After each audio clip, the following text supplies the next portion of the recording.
Hi, my name is Pietari, and this is my investing journey on eToro.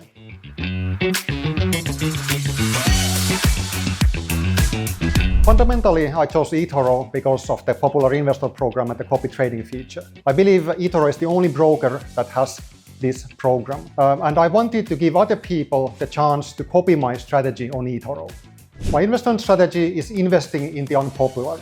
I combine macro analysis, fundamental analysis, and technical analysis to choose stocks. The hardest part of my investing journey was in 2018. My strategy was not doing well, and then I started to feel that, is this really working? Is this really worth it? Is this what I should be doing? But I think the key lesson I learned that year was just to keep going. That is the most important thing in investing.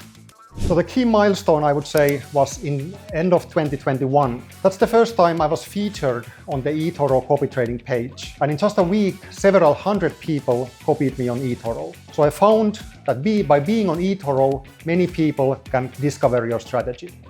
So the first year, I was communicating little less frequently than today, maybe once a month. And I found that on eToro, like on most social platforms, that's not enough.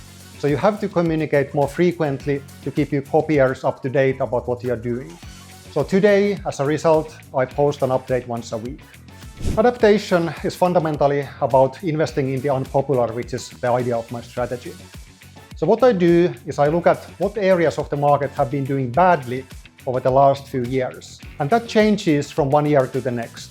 So I always keep swimming against the tide, going where other people are not going. And I believe by doing that, I can find undervalued assets which will outperform in the future. If someone has like a long-term mentality, a long-term mindset, then this strategy could be interesting. Because I believe that by investing in undervalued assets, you can outperform the market in the long run. That is what the research says. There will be plenty of volatility in the short run because my portfolio is pretty concentrated, but I believe that in the long run, it's actually safer to invest in the kind of stocks that I do compared to more expensive assets.